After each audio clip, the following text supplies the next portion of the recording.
The red rocks of Colorado Territory stood like ancient sentinels against the pewter sky, their weathered faces carved by centuries of wind and rain. It was the winter of 1870, and the land stretched endlessly, a canvas of dried grass and sagebrush painted in shades of brown and gray.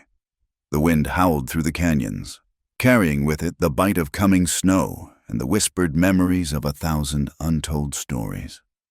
Margaret Sullivan pulled her threadbare shawl tighter around her shoulders as she swept the wooden floor of Murphy's saloon. The broom's bristles scraped against the planks in a steady rhythm, stirring up dust that danced in the weak afternoon light filtering through grimy windows. At 23, she moved with the mechanical precision of someone who had learned to survive by becoming invisible. By keeping her head down and her hands busy, the saloon was nearly empty at this hour. Just old Pete nursing his whiskey in the corner and a pair of cowboys playing cards near the potbelly stove. The air hung thick with tobacco smoke and the sour smell of spilled beer, scents that had long since seeped into the very walls of the establishment. Margaret had grown accustomed to it all, the smell, the leering glances, the crude jokes, but she had never grown comfortable with it. "Margaret, get me another bottle from the back." Tom Murphy's voice boomed from behind the bar. The saloon owner was a portly man with a face reddened by drink and a disposition that soured with each passing year. Margaret set aside her broom without a word, knowing better than to delay when Murphy gave an order. As she made her way to the storeroom, she caught her reflection in the cracked mirror behind the bar. Hollow cheeks, eyes the color of winter sky, hair that had once been the color of wheat now pulled back in a severe bun. She barely recognized the ghost of the girl who had arrived in Dry Creek 18 months ago, clutching nothing but a carpetbag and the nightmares that still visited her sleep. The storeroom was cold and dark, bottles lined up like soldiers on rough wooden shelves. As she reached for the whiskey, her mind drifted, as it often did, to that September morning 2 years past. The screaming, the smoke, her father's rifle cracking in the dawn light, her mother's voice calling her name before it was suddenly, terribly silenced. The thunder of horses, war cries splitting the air. And then, "Margaret!" Murphy's voice shattered her reverie. "This ain't no time for daydreaming." She grabbed the bottle and hurried back, her hands trembling slightly as she handed it to Murphy. He snatched it without thanks, already turning to pour for a customer who had just walked in. "Heard tell that savage red sky was seen near Miller's Creek yesterday," the newcomer was saying, his voice carrying across the saloon. "That murderin' heathen's got some nerve showing his face around civilized folk." Margaret's entire body went rigid, her hands clenched into fists so tight her nails bit into her palms. Red sky. Even the name was like acid on her tongue. She had heard it whispered in the months after the attack. The Cheyenne warrior who had led raids throughout the territory. Some said he was ruthless. Others claimed he only fought to protect his people's land. Margaret didn't care about his reasons. All she knew was the burning hatred that flared in her chest whenever she thought of him and his kind. "The army ought to string him up," another patron chimed in. "Him and every last one of those savages." Without thinking, Margaret spat on the floor, the gesture violent and sudden. The saloon fell silent, all eyes turning to her. She rarely spoke, rarely drew attention to herself, and this display of emotion was as shocking as if she had fired a gun. "Something to say, girl?" the first man asked, his eyes narrowing. Margaret's jaw worked silently for a moment before she found her voice, raw and full of venom. "Red sky," she said, the name tasting like bile. "That savage's name isn't fit for decent folk to speak. They're all killers, every last one of them." Old Pete looked up from his whiskey, his rheumy eyes studying her with unexpected sharpness. "You got cause to hate 'em, Miss Margaret." She turned away, grabbing her broom with shaking hands. "I've got cause enough," she said quietly, resuming her sweeping with renewed vigor. The men exchanged glances but said no more on the subject. They knew, as everyone in Dry Creek knew, that Margaret Sullivan had arrived in town with nothing but the clothes on her back and shadows in her eyes. They had heard whispers of a homestead burned, a family lost. But In a frontier town, everyone had their ghosts, and it was considered poor manners to pry too deeply into another's pain. As the afternoon wore on, Margaret lost herself in the monotony of her work. Sweep, wipe tables, refill glasses, dodge grabbing hands, ignore crude propositions. It was a routine that numbed her mind and kept the memories at bay. She had learned that staying busy was the only way to keep the darkness from swallowing her whole. When the dinner crowd began to filter in, the saloon grew loud and rowdy.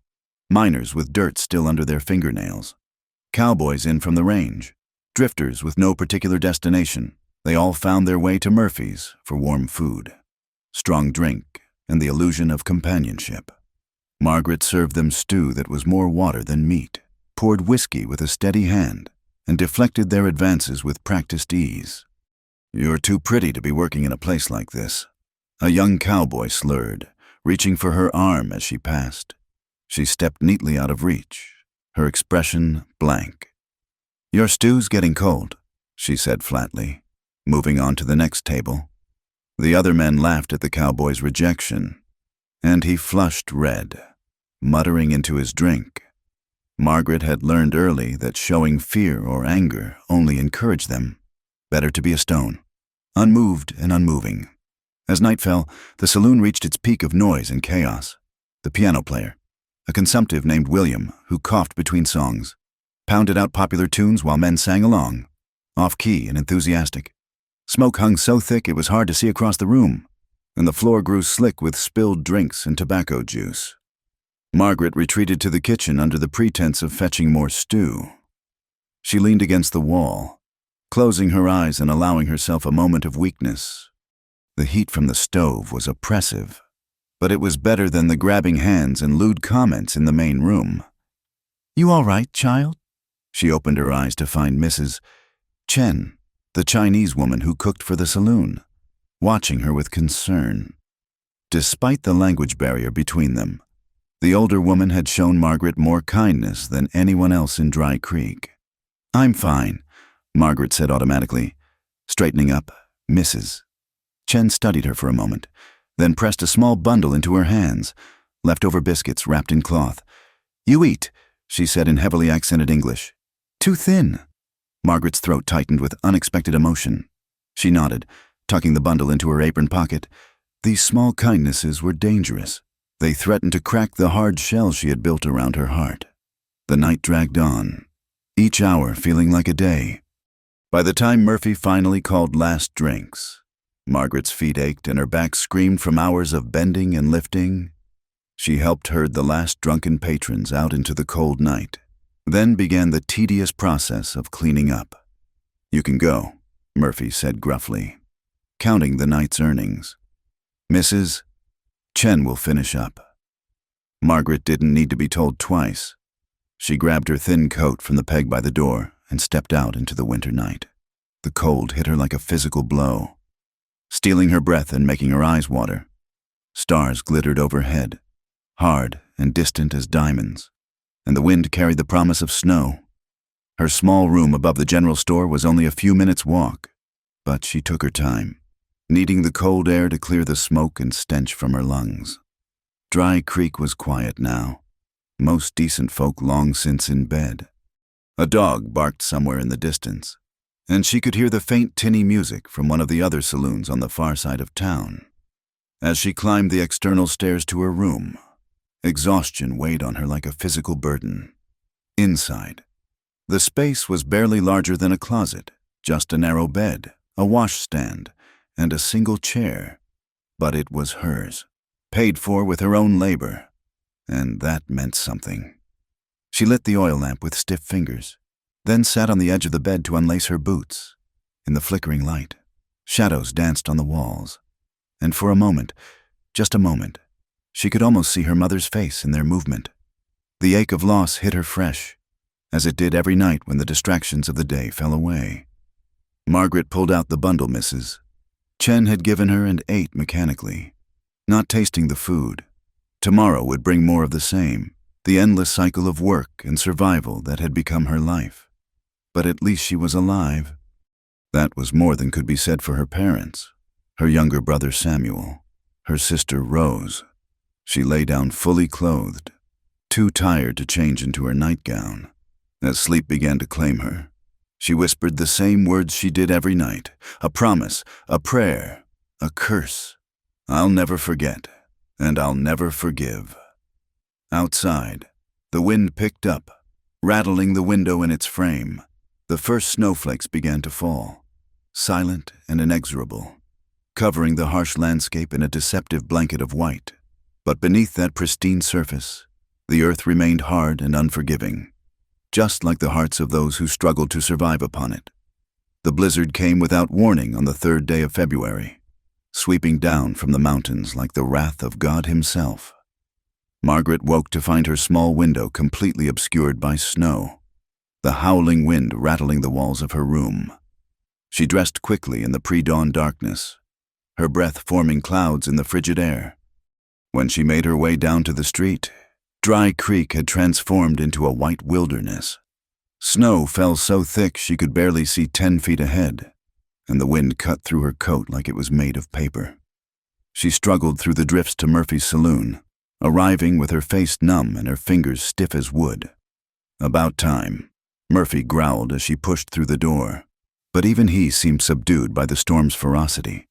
Only a handful of men had braved the weather for their morning drink, and they huddled close to the stove like moths to flame. As the day wore on, the storm only intensified. Word spread that the roads were impassable, that several outlying homesteads were completely cut off. The saloon became a refuge for those trapped in town, and Murphy's mood soured further as he watched his supplies dwindle with no way to replenish them. Food's running low everywhere. Jake Morrison, the general store owner, announced when he stumbled in around noon, covered head to toe in snow, "If this keeps up much longer, we'll all be eating our boots come Sunday." Margaret served watered-down stew and tried not to think about her own meager supplies upstairs. She had learned to save every penny, to hoard food like a squirrel preparing for winter. But even her careful preparations wouldn't last if the storm continued. On the 4th day, Murphy pulled her aside. "The Hendricks place out by Miller's Creek. They've got supplies stored. Flour, salt pork, preserves. Old Sam Hendricks owes me money, and he said I could take it out and trade." He shoved a roughly drawn map into her hands. "You'll go tomorrow morning." "In this weather?" Margaret stared at him. "It's 5 miles through open country." "Storm's breaking," Murphy said dismissively. "Besides, I'm sending you because you're the only one I can spare. Take the old mare and the sledge, and don't come back empty-handed." Margaret wanted to protest, but the look in Murphy's bloodshot eyes told her it would be useless. She was expendable, just another mouth to feed in a town running low on charity. That night, she prepared carefully. She layered every piece of clothing she owned, packed what little food she had, and prayed the storm would indeed break by morning. When she finally fell into fitful sleep, she dreamed of white expanses that swallowed her whole, of voices calling through the snow that she could never quite reach. Dawn came pale and deceptively calm. The storm had passed, leaving behind a world transformed. Snow lay 3 feet deep in places, sculpted into fantastic shapes by the wind. The sky was a hard, brittle blue, and the cold was so intense it seemed to freeze the very air in her lungs. The old mare Murphy had designated for the journey was a sway-backed creature with rheumy eyes, but she seemed sturdy enough. Margaret hitched her to the small sledge, loaded it with empty crates for the supplies, and set out as the sun climbed above the eastern hills. The first mile wasn't too difficult. The road, while buried in snow, was still discernible, and the mare plodded along steadily. Margaret walked beside the sledge to keep warm, her boots crunching through the pristine surface. The world was silent save for the mare's breathing and the whisper of wind through the distant pines. But as she moved further from town, unease crept over her. The landscape was alien, transformed by snow into something unrecognizable. Familiar landmarks were hidden, and she found herself checking Murphy's map repeatedly, trying to match his crude drawings to the white wasteland around her.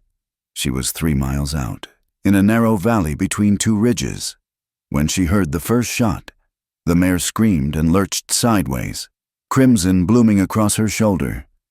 Margaret spun around to see 3 figures emerging from behind a snow-covered boulder, men with scarves wrapped around their faces, rifles raised. "Well, well," one of them called out, his voice muffled by the cloth. "What have we here?" Road agents, bandits who preyed on travelers, especially during hard times when desperation made men dangerous. Margaret's heart hammered against her ribs as they approached, spreading out to surround her.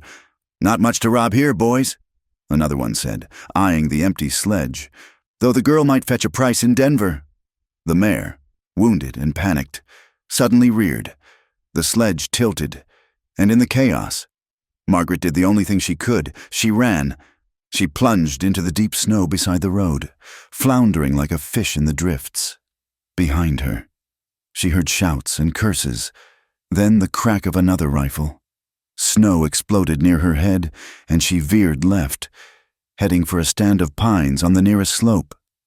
The snow was her enemy and her friend. It slowed her down, but it slowed her pursuers too. She could hear them crashing through the drifts behind her, their curses growing more creative as they struggled in her wake. Her lungs burned, and her legs felt like lead. The pines seemed impossibly far away.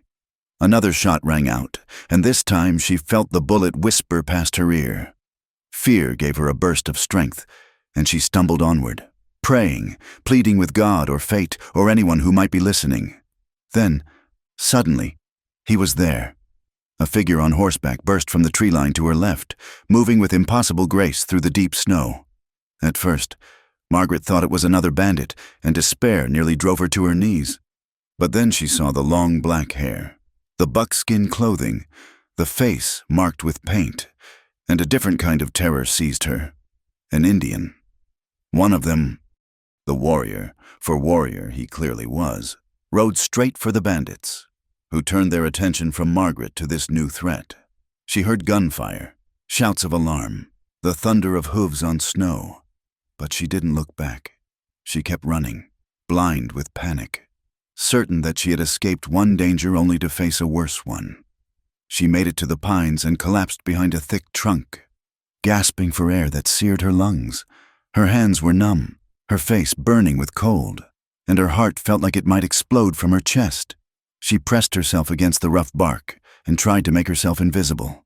The sounds of conflict continued for what felt like hours, but was probably only minutes. Then, silence fell, broken only by her ragged breathing. She squeezed her eyes shut, praying that somehow she would wake from this nightmare. Footsteps crunched through the snow, coming closer, slow, deliberate steps.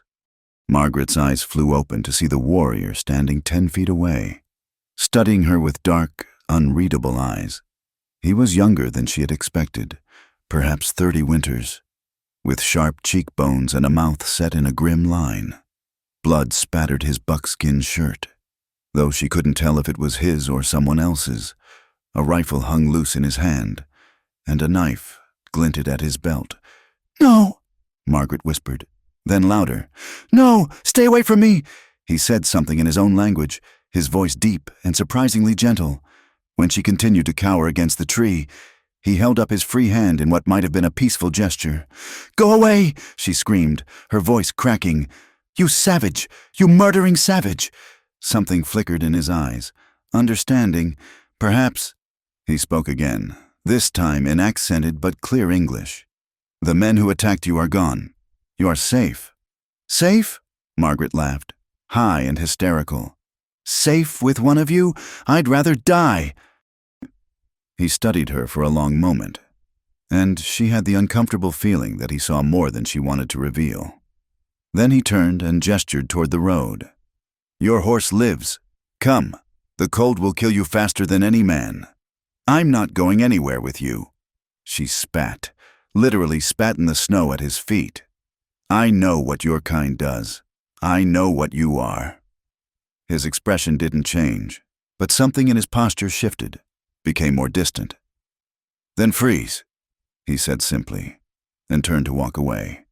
Margaret watched him go, her pride and hatred warring with the practical voice in her head that sounded annoyingly like her late mother.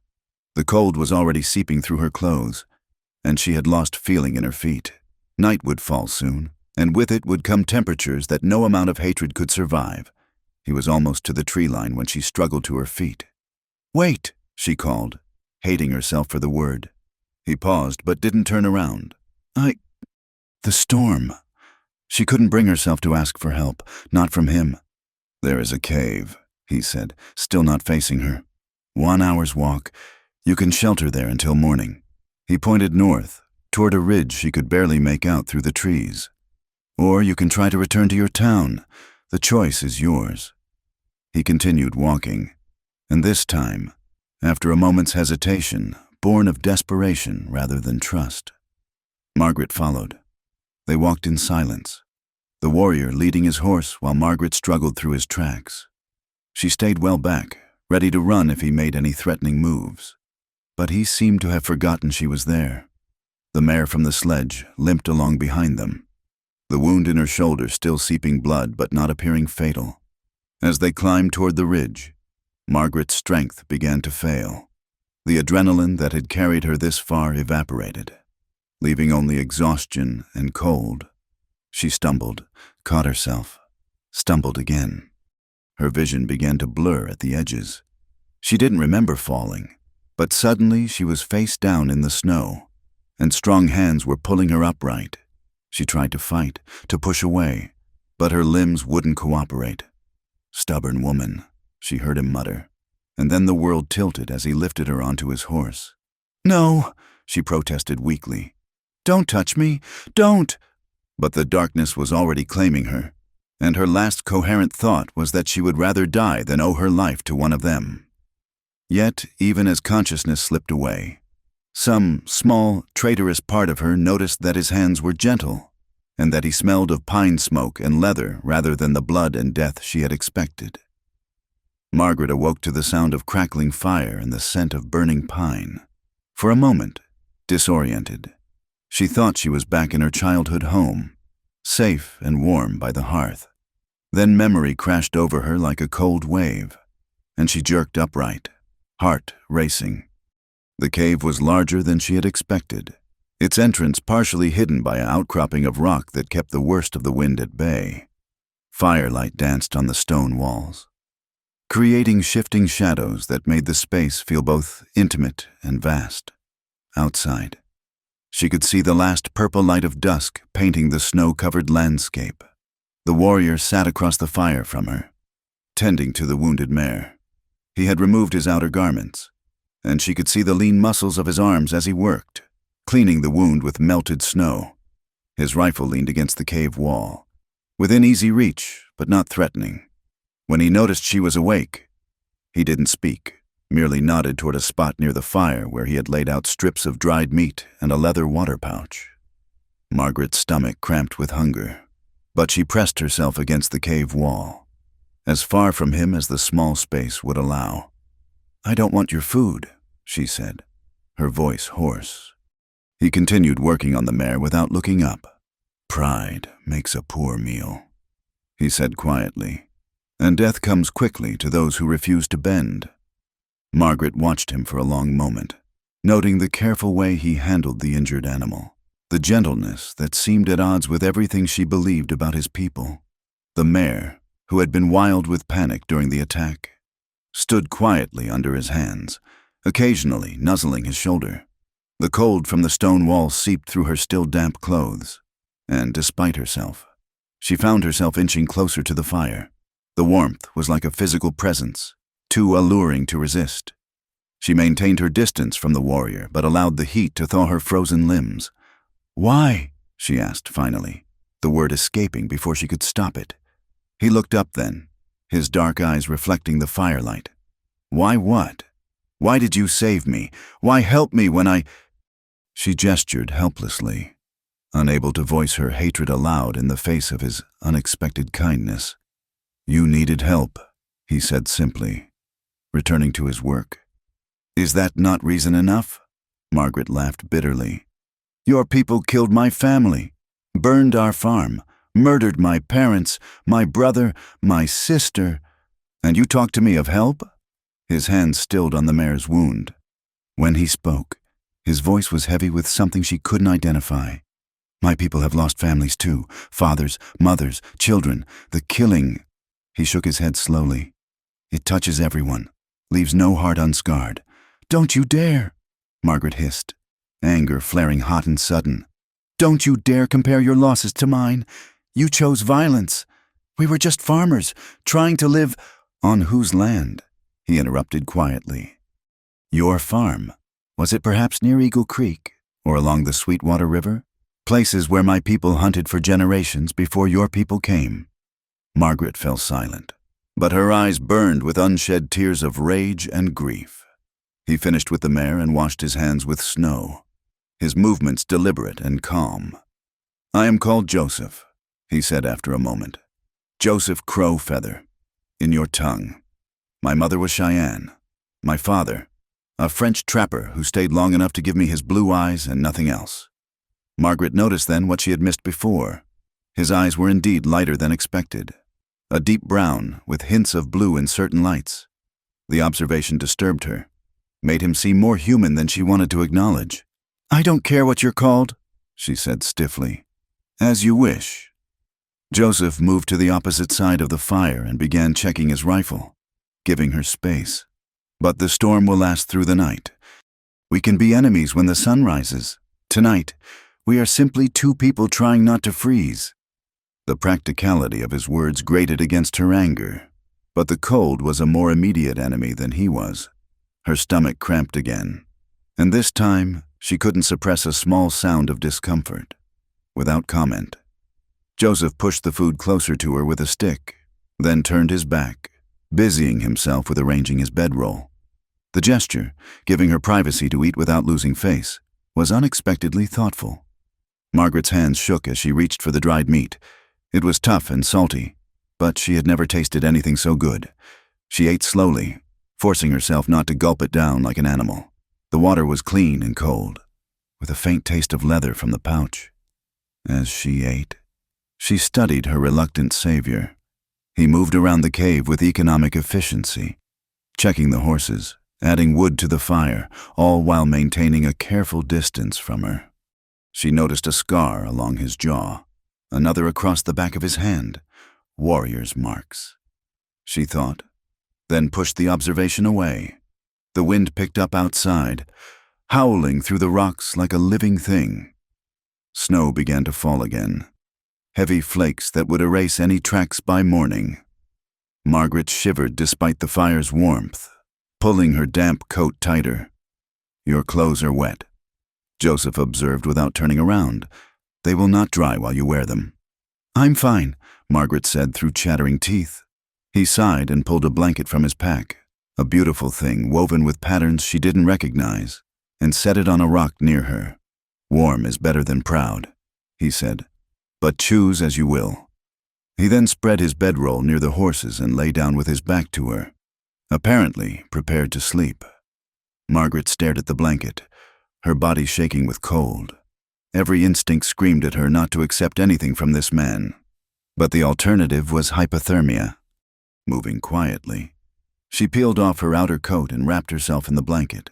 It smelled of smoke and sage, foreign but not unpleasant. The warmth was immediate and overwhelming, and she had to bite back a sound of relief. The night deepened around them. Outside the cave, she could hear the storm building again, but inside, the fire created a bubble of warmth and light. The horses dozed standing up, their breathing regular and peaceful. Even the wounded mare seemed content. Margaret found herself watching Joseph's back, noting the rise and fall of his breathing. He seemed to be asleep, but she wasn't foolish enough to believe he was unaware of her movements. Every time she shifted, she saw a slight tension in his shoulders that told her he was alert. "Do you know the name Red Sky?" The question escaped before she could stop it. Joseph was quiet for so long she thought he wouldn't answer. Then, "I know of him." Was he part of the raid on Eagle Creek 2 summers ago?" Another long silence. "I cannot say. I was not there. But you know him. You must know what he's done." Joseph rolled over to face her, his expression unreadable in the firelight. "I know Red Sky fights to protect what remains of our lands. I know he has lost 2 brothers to soldier bullets and a sister to settler diseases. I know he, like many others, sees no path to peace while your people continue to take and take." "We weren't taking," Margaret protested. "We had papers, legal claims, papers written by your people, in your language, following your laws." Joseph interrupted gently. "Tell me, did anyone ask the deer if they agreed to these papers? The eagle, the grass itself? The land belongs to no one, and everyone." Margaret turned away, unable to argue with his philosophy, but unwilling to accept it. "He's a killer," she said flatly. "They're all killers." "Yes," Joseph agreed quietly. "As are the soldiers, as are the settlers who shoot Indians on sight, as was the man who sold whiskey to my uncle until he died vomiting blood. We have all become killers in these times."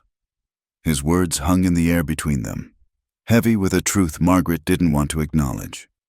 She pulled the blanket tighter and stared into the fire, watching the flames dance and flicker. "I dream of them," she said suddenly, surprising herself. "My family. Every night, I see my mother's face, hear my brother laughing, and then I wake up, and they're gone all over again. The dead visit me too." Joseph said softly, "They ask why I still walk the earth when they do not. I have no answer for them."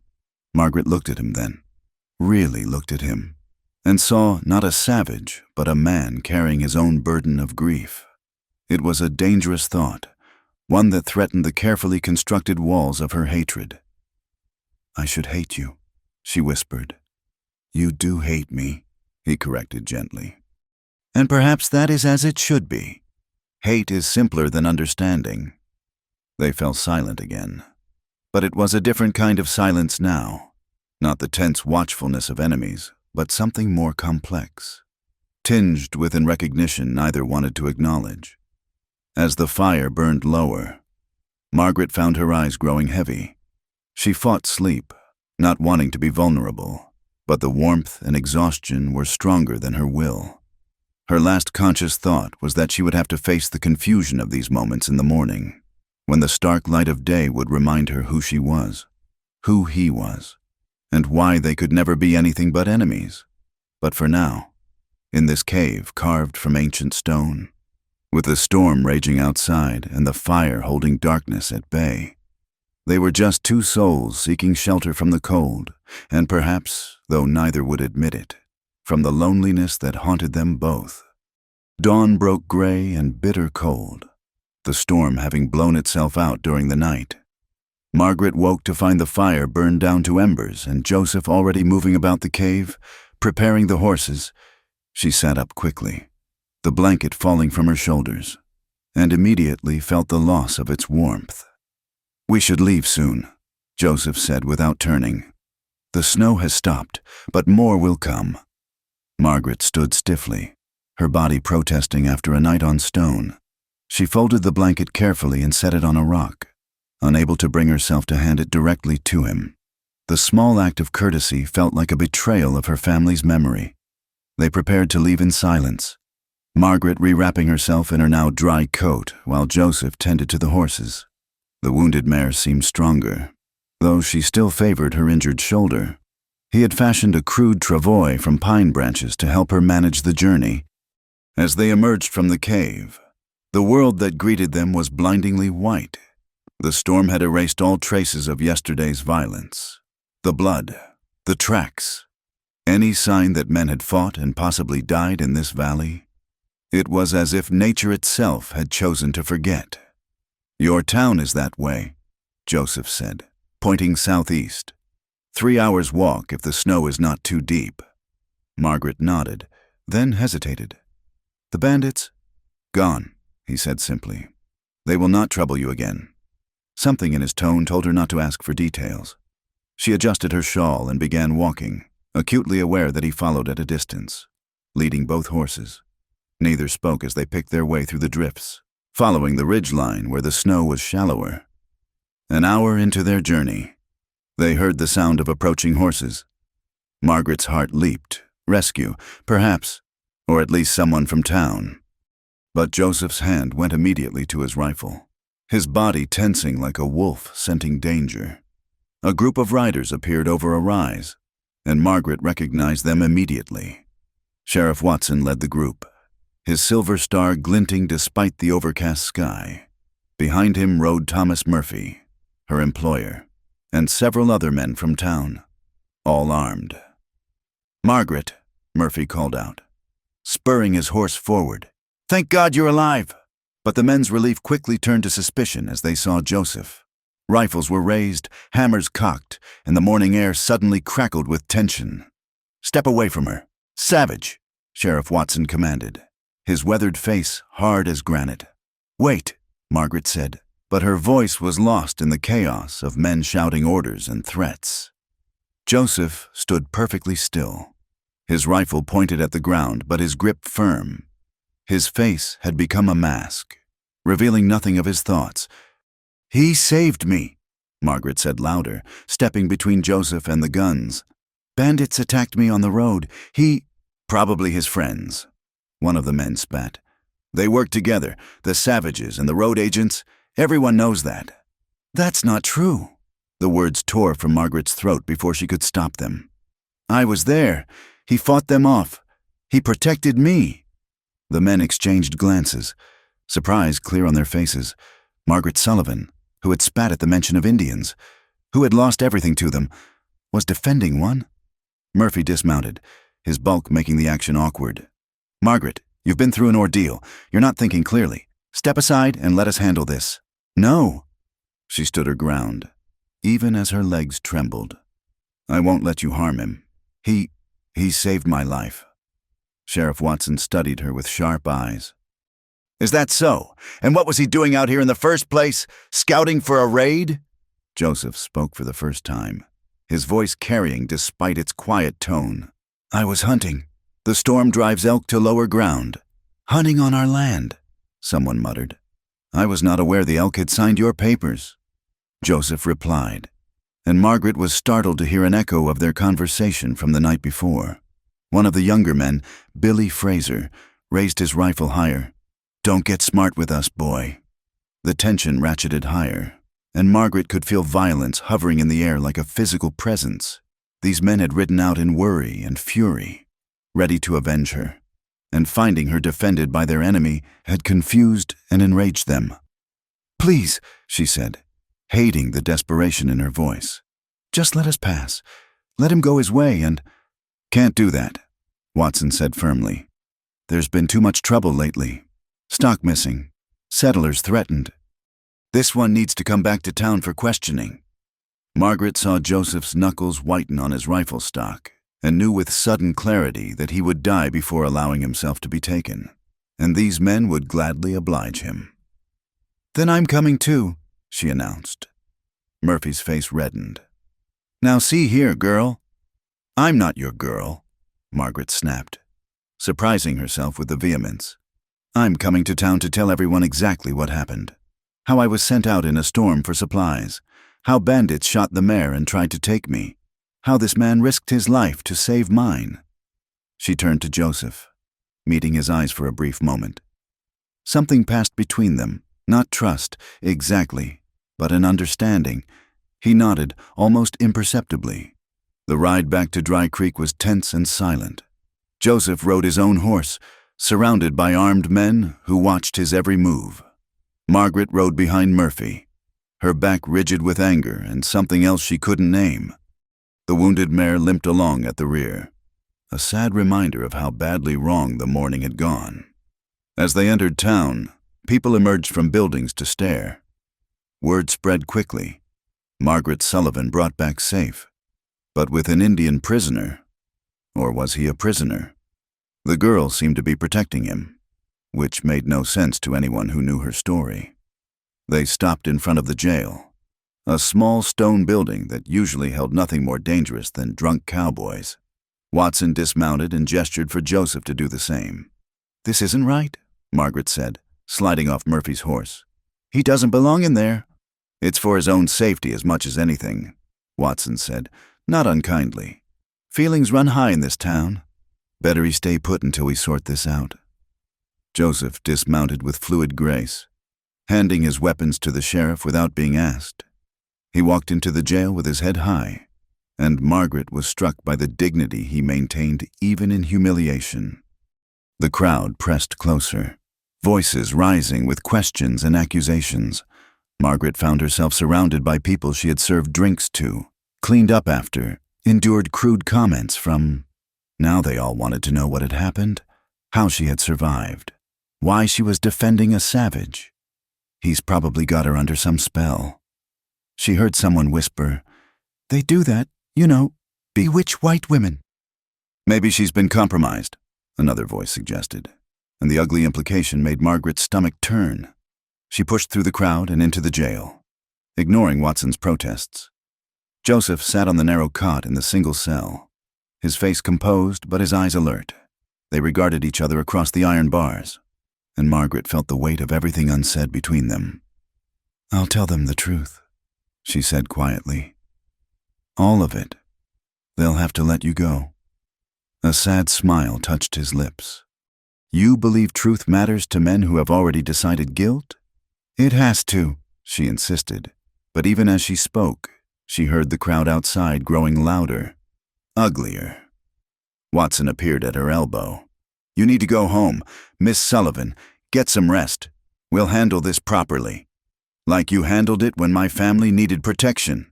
The words came out sharper than intended. "Where was all this concern then?" The sheriff's face darkened. "That's not fair, and you know it. We've done our best to keep peace." "Peace for who?" Margaret demanded. "Not for homesteaders caught in the middle, not for—" She gestured helplessly at Joseph. "Not for anyone who doesn't fit your idea of how things should be." She stormed out before Watson could respond, pushing through the crowd without meeting anyone's eyes. But she had nowhere to go except her small, cold room, and the thought of sitting there while Joseph awaited his fate was unbearable.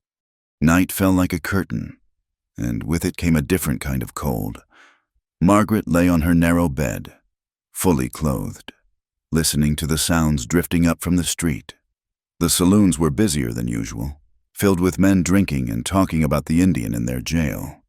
The talk grew louder as the liquor flowed, and she could hear the edge of violence sharpening with each passing hour. Near midnight, she heard it, a roar from the street.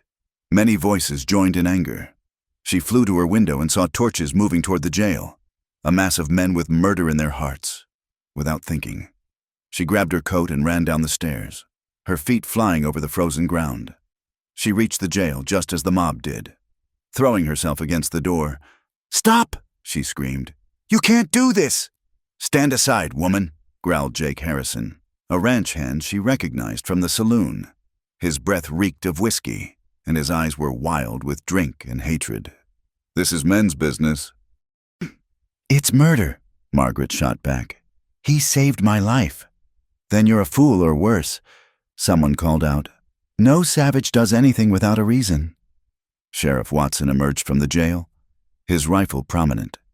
"Everyone go home," he commanded. "There'll be no lynching in my town." "Your town?" Harrison laughed bitterly. "This is our town, and we're tired of waiting for justice that never comes." The mob pressed forward, and Margaret felt herself being pushed aside. Panic filled her throat as she realized Watson was only one man against dozens. Then she heard the sound that haunted her dreams, war cries splitting the night air. Everyone froze as riders appeared at both ends of the street, Indians, at least 20 of them, painted for war and armed with rifles. They sat their horses in perfect stillness, weapons not quite aimed but ready. An older warrior rode forward, his face marked by years and wisdom. When he spoke, it was in clear English. "You hold my nephew. Release him, and we go in peace. Harm him, and this town burns tonight." The mob, so brave moments before, seemed to shrink. They were outnumbered, outmaneuvered, and suddenly very aware of their mortality. Watson stepped forward, his rifle lowered but ready. "There's been no harm. He's accused of no crime. Take him and go." The old warrior's eyes found Margaret in the crowd. "You are the woman he saved?" She nodded. not trusting her voice. "Then you have our gratitude and our protection, if you need it." Watson unlocked the cell, and Joseph emerged. He walked through the crowd without hurry, without fear, and paused only when he reached Margaret. "Chimigwech," he said softly, words in his language she didn't understand. Then, in English, "Thank you." Before she could respond, he was mounting his horse, joining his people. They melted into the darkness as quickly as they had come, leaving a shaken town behind. Margaret stood in the street, aware that everything had changed. The townspeople looked at her with suspicion, fear, and something that might have been disgust. She had chosen a side without meaning to, and there would be consequences. As she walked back to her room, she touched her lips unconsciously, remembering Joseph's words of thanks. They had been just words, nothing more, but somehow they felt like the beginning of something she couldn't yet name, something that frightened her more than any mob or midnight raid. The town settled into uneasy quiet, but Margaret lay awake knowing that the morning would bring new challenges. She had defended the enemy, shown sympathy for the savage. In the black and white world of the frontier, she had revealed herself to be dangerously gray. The consequences came swiftly. The morning after the incident at the jail, Margaret arrived at Murphy's saloon to find her few possessions: a spare dress, a photograph of her family, her mother's Bible piled carelessly outside the door. Murphy stood in the doorway, arms crossed, his face set in hard lines. "You're done here," he said flatly. "I won't have an Indian lover working in my establishment." "I'm not," Margaret began, but Murphy cut her off with a sharp gesture. "The whole town saw you defending that savage, standing between him and decent folk. You made your choice, girl. Now live with it." Margaret gathered her belongings with as much dignity as she could muster, aware of faces watching from windows and doorways. The photograph had been stepped on, leaving a muddy boot print across her father's face. She wiped it carefully on her skirt, fighting back tears of rage and humiliation. Her landlady was no more sympathetic. Mrs. Garrett, a pinched woman who smelled perpetually of cabbage, was waiting at the boarding house with the same message. "I run a respectable establishment," she announced loud enough for the entire street to hear. "I can't have your kind here. You got an hour to pack." "My kind?" Margaret's voice shook. "I've paid my rent. I've caused no trouble." "You've caused plenty of trouble." "Mrs." Garrett sniffed. "Cavorting with savages, bringing shame on decent Christian women. What would your poor mother think?" The mention of her mother nearly broke Margaret's composure. She wanted to scream that her mother would have understood, that saving a life was never wrong. But she held her tongue, knowing words were useless against such prejudice. Within the hour, she stood on the street with everything she owned in 2 small bags. The February wind cut through her thin coat, and she had nowhere to go. The other boarding houses would have heard by now. No one would rent to the woman who had defended an Indian. She spent that first night huddled in the livery stable, burrowing into the hay for warmth. The stable boy, young Timothy Watson, the sheriff's nephew, found her there in the morning. His eyes widened with alarm. "Miss Margaret, you can't stay here. Your uncle is a good man," Margaret said quietly. "He tried to do right. Don't worry, Timothy, I won't cause trouble for you." The boy shifted uncomfortably, then pulled something from his pocket, a half loaf of bread wrapped in cloth. "My ma sent this," he mumbled, not meeting her eyes. She says what you did took courage." It was the first kindness she'd been shown, and it nearly undid her. She took the bread with trembling hands. "Thank your mother for me." Days blurred together in a haze of cold and hunger. Margaret took to foraging for firewood outside town, selling bundles for pennies to anyone who would buy. Most people turned away when they saw her coming, but a few, mostly other outcasts, would trade a coin or two for dry wood.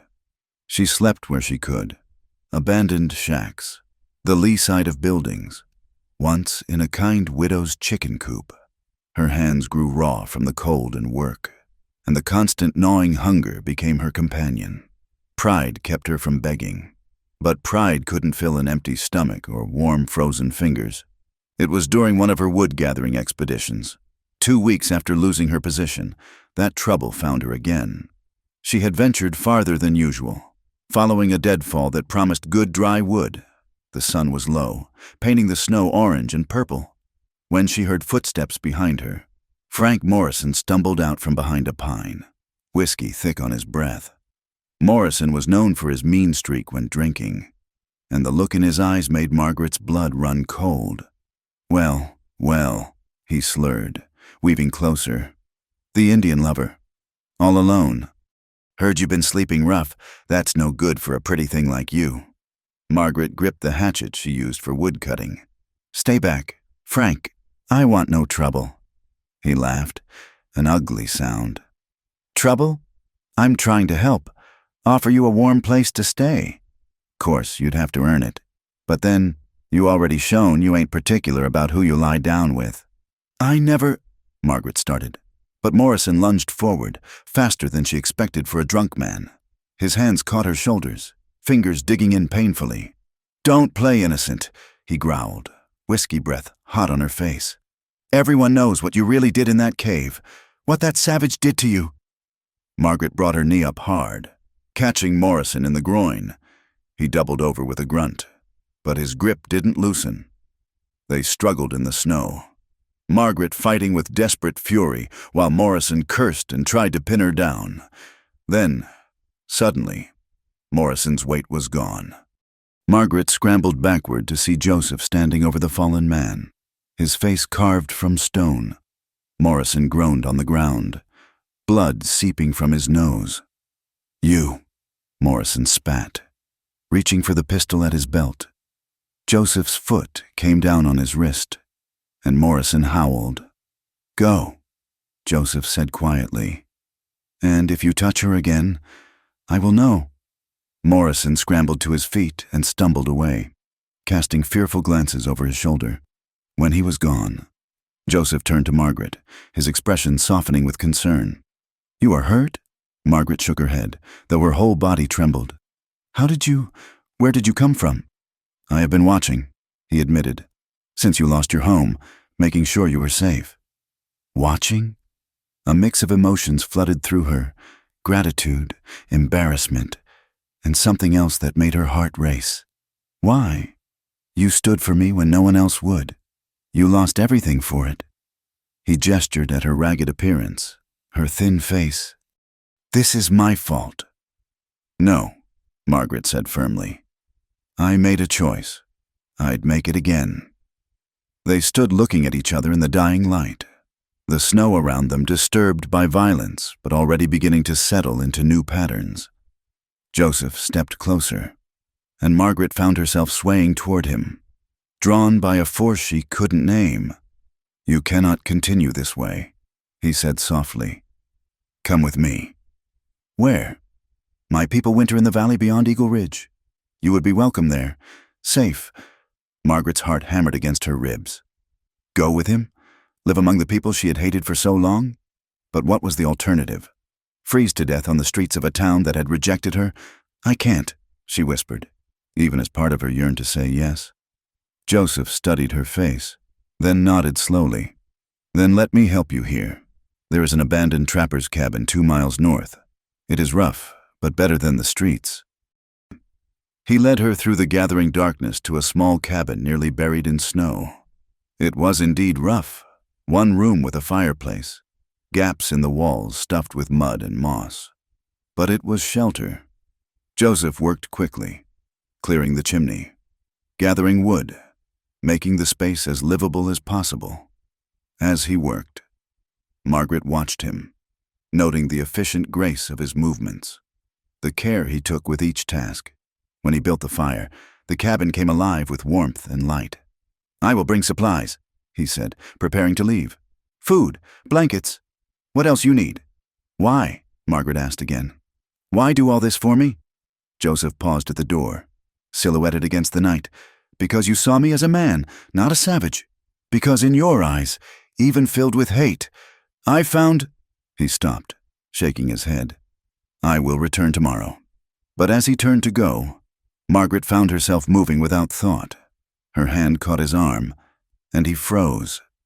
They stood like that for a heartbeat. 2. Then he turned back to face her. "Stay," she whispered, the word barely audible. "Just for a while. I don't want to be alone tonight." Something shifted in his eyes. Surprise, perhaps, or recognition. He nodded slowly and moved back to the fire, settling on the floor with his back against the wall. Margaret sat across from him, acutely aware of every sound, every breath. "Tell me," she said suddenly. "Tell me about your family, your life. Make me understand." So he talked, his voice low and melodious in the firelight. He spoke of his mother, a healer respected by her people, of learning to hunt with his uncles, of vision quests and ceremonies she couldn't fully understand. He talked of the changes that came with white settlement, the losses that accumulated like snow, land, buffalo, people, hope. Margaret found herself sharing too, stories of her childhood in Ohio before her family came west. Her mother's laugh, her father's dreams of rich farmland, her siblings' games and quarrels, the life that had ended so abruptly that morning 2 years ago. As they talked, the space between them seemed to shrink, when Margaret shivered despite the fire. Joseph moved closer, when her voice broke speaking of her sister. His hand covered hers briefly, a touch light as a butterfly but burning like a brand. The night deepened around them, and still they talked, about everything and nothing, about dreams deferred and futures uncertain. The barriers between them, race, history, hatred, seemed to dissolve in the firelight, leaving only 2 souls finding unexpected connection. When Margaret's eyes grew heavy, Joseph rose to leave, but at the door, he turned back, and something in his expression made her breath catch. "Margaret," he said, her name sounding different on his lips. "What happened today with Morrison? It will happen again. The town will not forgive. You must think about my offer." She nodded, unable to speak past the lump in her throat. He stepped closer, reaching out to touch her face gently, his thumb brushing away a tear she hadn't realized had fallen. The world seemed to stop. Margaret's heart thundered in her ears as Joseph leaned closer. She should pull away, should remember who they were, why this was impossible. Instead, she tilted her face up, lips parting slightly. The kiss was gentle, almost hesitant, a question more than a statement. His lips were warm against hers, tasting of pine and promises. Margaret's hands came up to grip his shirt, holding on as if she might fall without anchor. When they parted, both were breathing unsteadily. Joseph rested his forehead against hers for a moment, his eyes closed. "I should not have," he began. "Yes," Margaret interrupted. "You should have." He pulled back to look at her, and what she saw in his face made her knees weak. Without another word, he turned and disappeared into the night, leaving Margaret standing in the doorway, fingers pressed to her lips, wondering how hatred could transform so completely into something that felt dangerously like love. The days following their kiss were filled with a confusion that Margaret had never experienced. She found herself touching her lips at odd moments, remembering the warmth of Joseph's mouth against hers. The memory would flood her with heat, followed immediately by a wave of guilt so strong it made her stomach churn. She stood at the cabin's small window, watching snow fall in lazy spirals, and saw her mother's face reflected in the frost-covered glass. What would her mother think of her daughter kissing one of them? The very people who had torn their family apart. But then she would remember Joseph's hands, gentle as he tended the wounded mare. His voice, soft with understanding as he spoke of loss. The way he had looked at her, not as a conquest or a curiosity, but as a woman worth protecting, worth knowing. True to his word, he had returned the next day with supplies, blankets, dried meat, flour, even a small pouch of precious salt. He had been formal, almost distant, setting the items inside the door without entering. Their eyes had met for one burning moment before he turned and left without a word. That had been 3 days ago. 3 days of Margaret warring with herself, pacing the small cabin like a caged animal. She tried to summon the hatred that had sustained her for 2 years, but it slipped through her fingers like water. In its place was something more complex, more frightening, a yearning that made her chest tight and her thoughts scatter. On the fourth morning, she made her decision.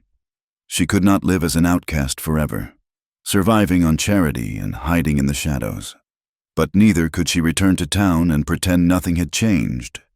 She had tasted something different in Joseph's kiss. Possibility, perhaps, or simply the recognition that the world was larger than her grief. She set out for the valley Joseph had mentioned, following landmarks he had described during their night of conversation. The journey was treacherous, the snow deep and the wind bitter. But Margaret pressed on with determination, born of having nothing left to lose. It was nearly dusk when she smelled smoke and heard the distant sound of voices. Her steps faltered as fear crept in. What was she doing? Walking into an Indian camp alone?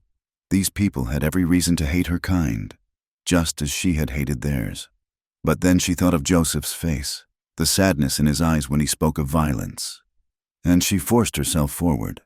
The camp appeared suddenly as she crested a ridge, a collection of lodges arranged in a rough circle, smoke rising from their peaks into the purple sky.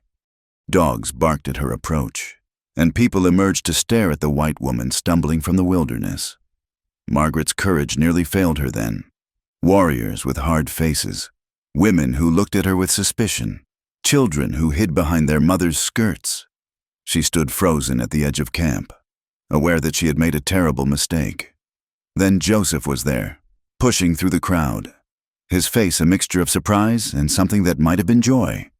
He spoke rapidly in his language to the others, gestures indicating explanation, perhaps reassurance. The hostile faces didn't soften, but they turned away, returning to their evening tasks. "Margaret," he said, coming close but not touching her. "Why are you here?" She found she couldn't speak, couldn't explain the journey her heart had taken. Instead, she simply said, "I had nowhere else to go." Understanding flickered in his eyes. He led her to a small lodge set slightly apart from the others. "This was my aunt's. She died last winter.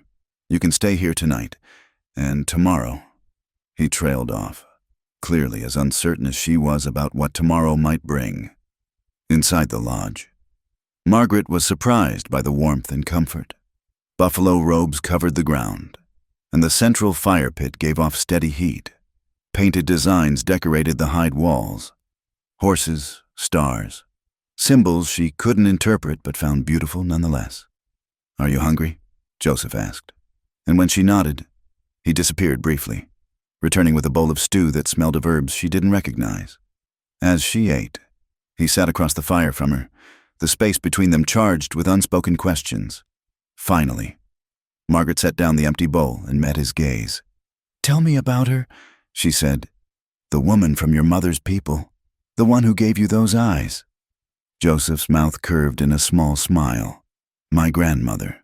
She was taken in a raid when she was young, married into the tribe. She used to say she found her true home here, even though she never stopped missing the family she'd lost." "How?" Margaret asked. "How did she reconcile it? The loss and the new life?" "I asked her once," Joseph said quietly. "She told me that hatred was like drinking poison and expecting your enemy to die. She chose to live instead." Margaret felt tears prick her eyes. "It sounds so simple when you say it like that." "Simple is not the same as easy," he replied. "You know this better than most." They sat in silence for a while, the fire crackling between them. Outside, she could hear the normal sounds of camp, children being called to bed, dogs settling for the night, voices raised in conversation or laughter. It was not so different from any small community. She realized, just people living their lives, trying to survive in a harsh world. "What happened to my family?" Margaret said suddenly. "Was Red Sky there?"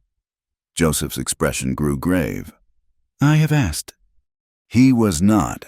The raid on Eagle Creek was led by young warriors acting without the council's approval. They were angry about soldiers attacking a peaceful camp the week before. Violence breeding violence, as it always does. "That doesn't make it right," Margaret said, but without the heat that once would have accompanied the words. No, Joseph agreed. Nothing makes it right, just as nothing makes right what was done to that peaceful camp, or 100 other wrongs on both sides. We are caught in a wheel of blood. Margaret, someone must choose to step off. Margaret studied his face in the firelight. This man who had every reason to continue the cycle of hatred but chose kindness instead. Is that why you saved me? To step off the wheel?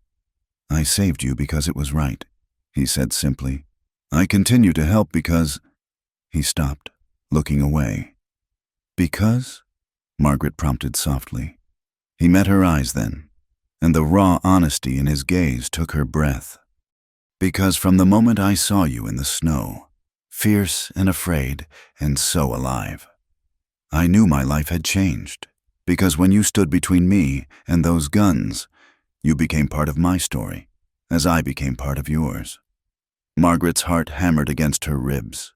She rose and moved around the fire, settling beside him. Not touching, but close enough to feel his warmth. I hated you, she whispered. All of you. It was easier than facing the pain. And now? His voice was rough. Now I don't know what I feel. Only that when you're not there, I look for you. When you are there, I can breathe. It makes no sense. Joseph turned to face her fully. Love rarely makes sense, he said. My grandmother told me that too. Love. The word hung between them like a challenge. Margaret knew she should deny it, should run from this impossible situation. Instead, she reached out and touched his face, tracing the line of his jaw, the arch of his cheekbone. Your people will not accept this, she said. Some will not, he admitted. Others will remember that stranger things have happened and the world did not end, and my people have already shown what they think. Then perhaps we make our own people, Joseph said, catching her hand and pressing it to his chest, where she could feel his heart beating strong and fast. Perhaps we write our own story. Margaret leaned closer, drawn by the same force that had brought her to this lodge, this moment. Is that possible? I don't know, he said honestly, but I would rather fail trying than succeed at living half a life. This time when they kissed, there was no hesitation.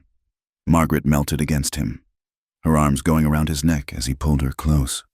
The kiss was deeper than before, full of promise and passion, and the desperate hope that love could indeed conquer the seemingly unconquerable.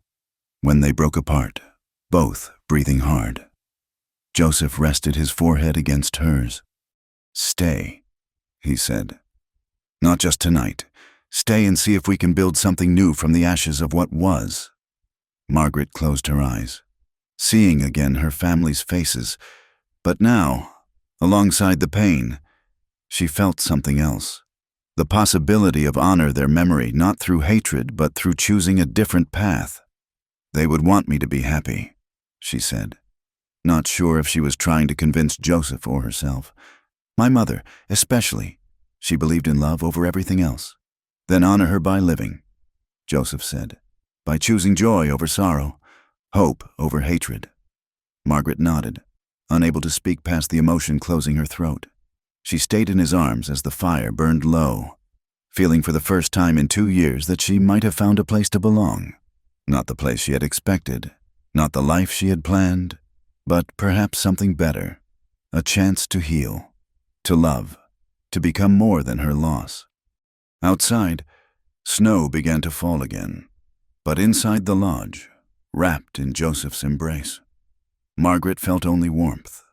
The future was uncertain, filled with challenges she could barely imagine. But for tonight, she chose to believe that two people from different worlds could create something new, something strong enough to withstand the storms that would surely come. The woman who had spat at his name now rested her head on his shoulder, her lips still tingling from his kiss, her heart opening like a flower after a long, hard winter. It was not an ending to her grief, but perhaps it was a beginning to something else, a life built on choice rather than chance, on love rather than loss. Spring came slowly to the valley, melting snow revealing the earth beneath in patches of brown and tentative green. Margaret had spent the winter months learning the rhythms of life in Joseph's world, the daily tasks of survival, the complex relationships within the band, the ceremonies and stories that bound the people together. Not everyone had welcomed her presence. There were those who looked at her with suspicion, who whispered when she passed, who saw in her the face of every white settler who had taken their land. But there were others too, Joseph's Aunt Mary, Crow Feather, who taught her to bead and tan hides, old Standing Bear, who shared stories by the fire, and especially the children, who had overcome their initial shyness to accept her with the openness that only the young possess. It was on a morning in early May when the peace they had built was shattered. A young warrior named Swift Eagle came riding hard into camp, his horse lathered with sweat. He spoke rapidly to the gathered crowd, and though Margaret's understanding of the language had improved, the words came too fast for her to follow. Joseph's face grew grave as he listened. He found Margaret's eyes across the crowd, and what she saw there made her stomach clench with dread. "What is it?" she asked when he came to her. "Army soldiers," he said quietly. 2 days' ride from here. They have orders to force all bands onto the reservation, any who resist." He didn't need to finish. Margaret felt the blood drain from her face. She had known this day might come, had heard the talk of government policies and broken treaties, but somehow, living in the peace of the valley, she had let herself forget the outside world and its harsh realities. "We must move," Joseph continued. "The council is meeting now to decide where to go." "And if there's nowhere to go?" Margaret asked, though she feared she already knew the answer. Joseph's jaw tightened. "Then we fight." The camp erupted into controlled chaos. Women began packing, men checked weapons and discussed strategy. Margaret found herself swept into the preparations, helping to bundle supplies and comfort frightened children. But her mind kept returning to a terrible truth. If it came to violence, she would be caught between two worlds, belonging fully to neither. The council met through the night. Voices raised in debate. Some argued for compliance, saying it was better to live on the reservation than die free. Others, led by a fierce warrior named Black Wolf, insisted they should fight to the last man rather than submit to white authority. Joseph spoke for a middle path, to move deeper into the mountains, to avoid conflict if possible, but be prepared to defend themselves if cornered. Margaret watched him argue his case, seeing the respect he commanded despite his relatively young age, feeling a pride that surprised her. When dawn broke, the decision had been made. They would move north, toward the Canadian border, hoping to find refuge in the vast wilderness there. It was a desperate gamble, but it offered at least a chance of maintaining their freedom. As the band prepared to move out, a commotion arose from the edge of camp. Riders were approaching, white men, but not soldiers. Margaret recognized Sheriff Watson among them, along with several townspeople from Dry Creek. Her heart sank as she realized what this meant. The white men stopped just outside the camp, hands visible but near their weapons. Watson called out, "We're here to talk. No need for trouble." Standing Bear, as one of the eldest, went forward to meet them, with Joseph and several warriors flanking him. Margaret hung back, torn between hiding and showing herself. "We know you're harboring a white woman," Watson said, his voice carrying clearly. "Margaret Sullivan. Her presence here is causing problems. There's talk of her being held against her will." "No one is held here against their will," Standing Bear replied with dignity. "Then let her come forward and say so herself," one of the other men demanded. Margaret recognized him as Dale Morrison, Frank's brother. His presence here boded ill. Joseph turned and found Margaret's eyes. She saw the question there, and the acceptance of whatever she chose. Taking a deep breath, she walked forward, head high despite the trembling in her legs. "Sheriff Watson," she said, her voice steadier than she felt. "As you can see, I'm well and unharmed. Margaret," Watson's expression was troubled. "These are dangerous times. Whatever attachment you formed here, it's not safe. Come back with us. We'll see you're treated fairly." Dale Morrison snorted. "Fairly? She's a traitor to her own kind. Indian lover. She should be—" "That's enough." Watson cut him off sharply. "Miss Sullivan, I'm asking you to come peacefully. For your own good." Margaret felt the eyes of both groups upon her, the band she had come to know as family, and the representatives of the world she had been born into. The choice they demanded was impossible, but she had already made it months ago in a snow-covered cabin. "I thank you for your concern, Sheriff," she said formally. "But I choose to stay. This is my home now." "You're making a mistake," Morrison snarled. "When the army comes, and they are coming, they won't care about protecting a white woman who's thrown in with savages. You'll burn with the rest of them." "Then I'll burn," Margaret said simply. "But I'll burn free, and with people who have shown me more true kindness than I ever found in your civilized town." Watson looked genuinely saddened. "I'm sorry to hear that, Miss Sullivan. I truly am." He turned to the others. "We've done what we came to do. She's made her choice clear." As the white men prepared to leave, Morrison couldn't resist a final threat. "This isn't over." "The army will hear about this, about all of this." They rode away, leaving a cloud of dust and foreboding. Margaret stood frozen until she felt Joseph's hand on her shoulder. "You could have gone," he said softly. "It might have been safer." "No," Margaret said, turning to face him. "I couldn't have. Not anymore." The band moved out within hours, a long line of people, horses and travois winding north through the valleys.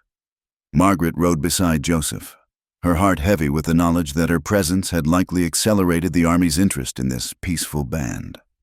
They had been traveling for 2 days when the scouts brought word. Soldiers were closing in from the east and south, moving to cut off their escape route. The band was being herded like cattle toward a confrontation no one wanted. That night, as they camped in a box canyon that offered protection but little room to maneuver, the talk was of war. Black Wolf and his followers sharpened weapons and painted their faces. The women prepared bandages and tried to keep the children calm. Margaret found herself helping Mary Crowfeather organize the medical supplies.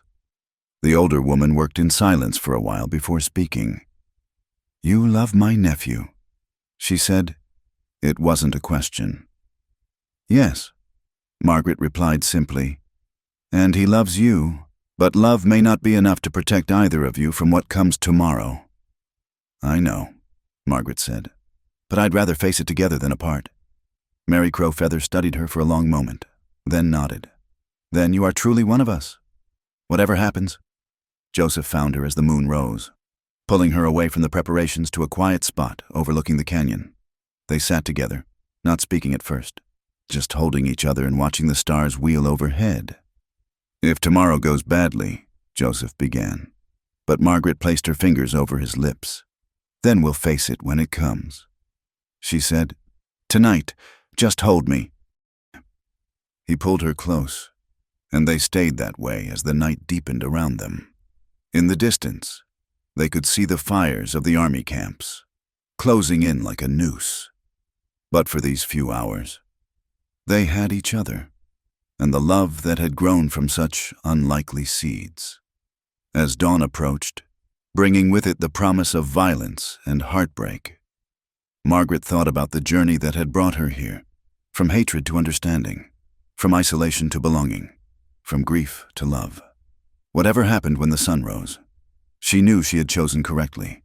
She had chosen life over mere existence, love over safety, truth over comfort. The sound of horses and shouted commands echoed through the canyon. The day of reckoning had arrived. Margaret rose with Joseph, ready to face whatever came. She had learned that sometimes the greatest act of courage was not in fighting, but in loving, not in hating, but in understanding. As the first shots rang out and chaos erupted around them, Margaret grabbed a rifle and took her place beside the man she loved, defending the people who had become her own. The girl who had spat at the mention of a savage's name now stood ready to die beside them, her transformation complete. The battle for their freedom and their lives had begun. Retried. The gunfire echoed through the canyon like thunder, each shot multiplied by the stone walls until it became a deafening roar. Margaret pressed herself against a boulder, her hands trembling as she tried to reload the rifle Joseph had given her.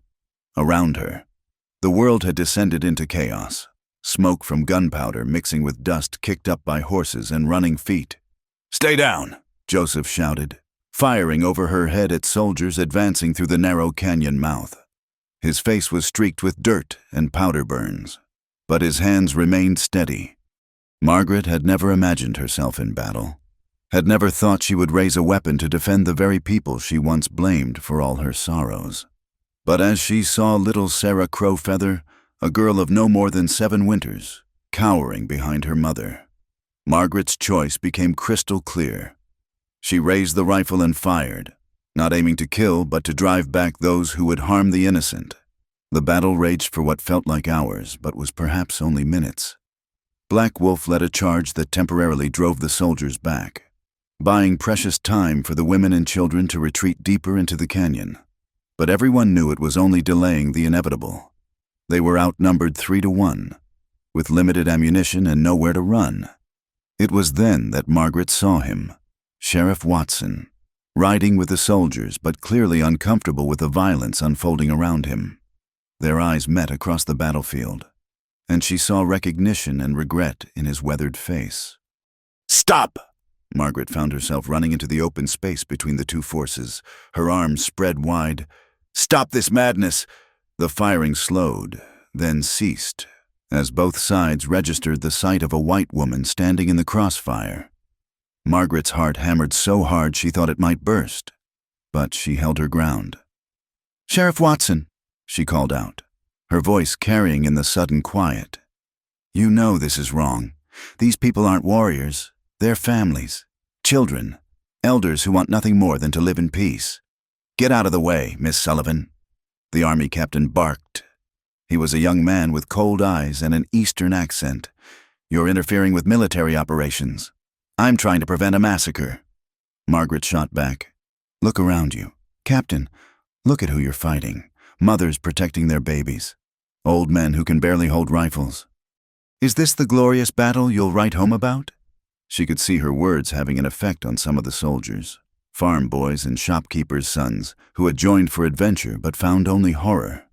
Even some of the townspeople who had come as civilian scouts looked uncomfortable. Joseph appeared at her side, and together they stood between the two forces. "Let us pass," he said to the captain. "We seek only to live free. We have harmed no one."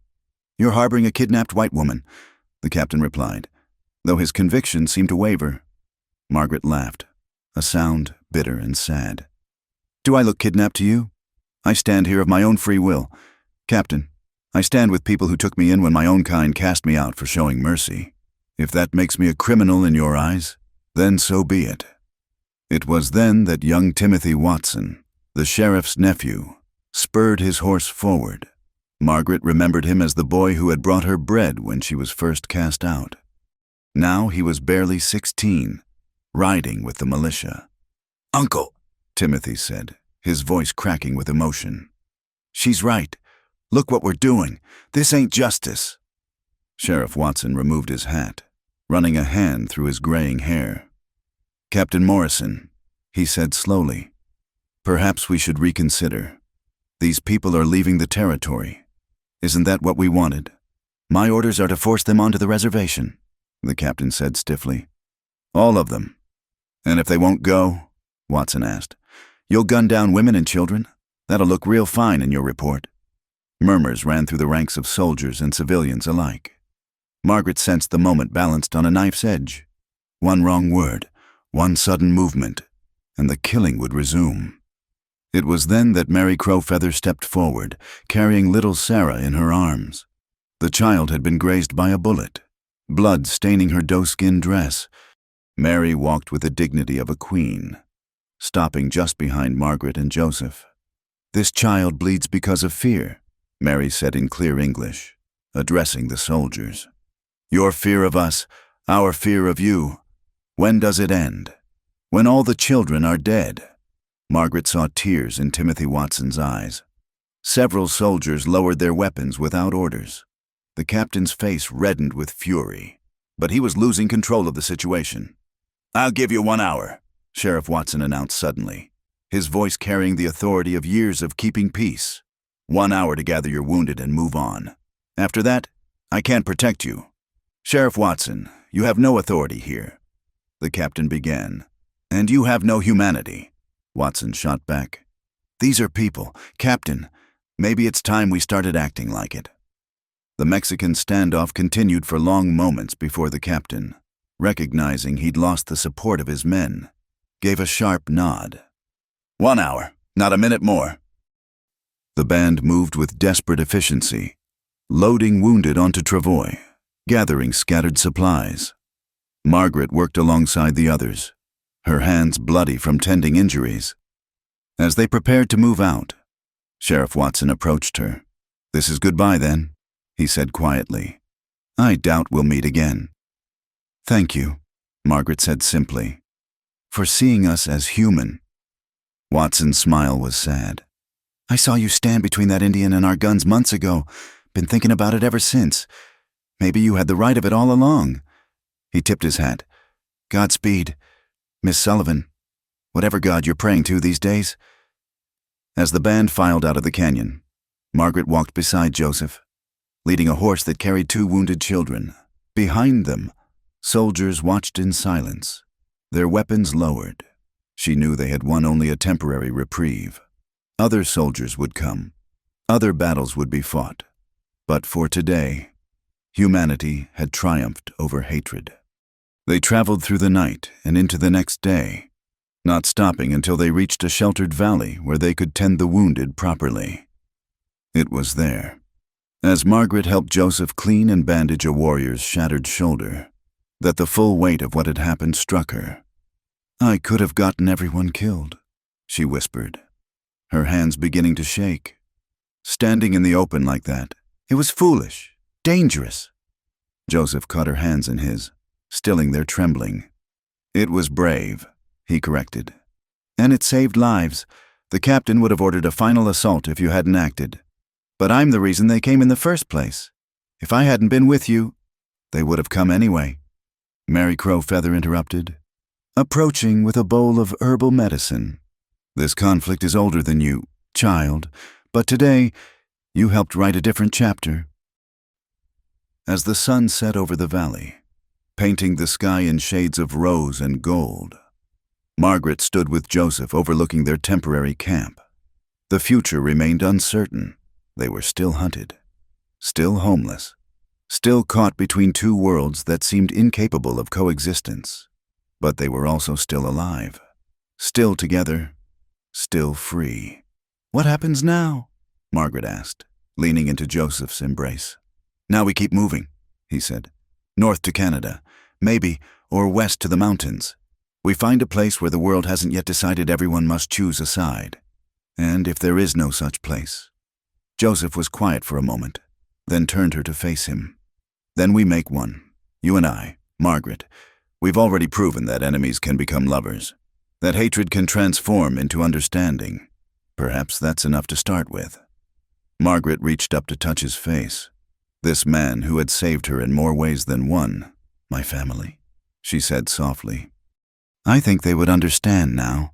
Not the hatred I carried, but this, choosing love over fear. They live on in you," Joseph said, "in your courage, your compassion. You honor them not by perpetuating violence, but by breaking its chain." As stars began to appear in the darkening sky, Margaret knew he was right.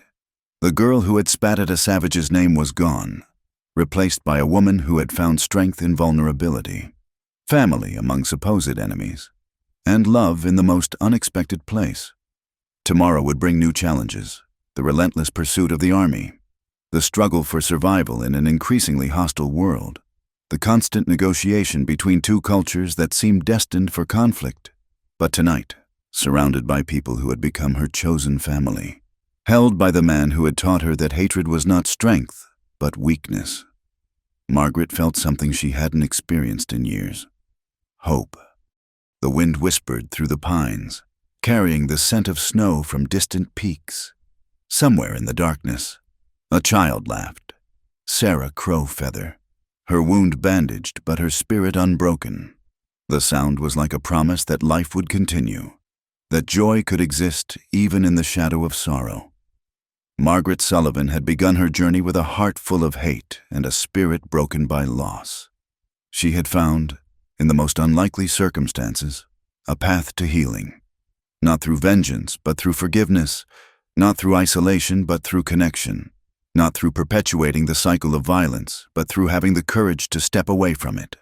As she and Joseph walked back to camp hand in hand, ready to face whatever tomorrow might bring, Margaret understood that sometimes the greatest act of rebellion against a world gone mad is simply to choose love.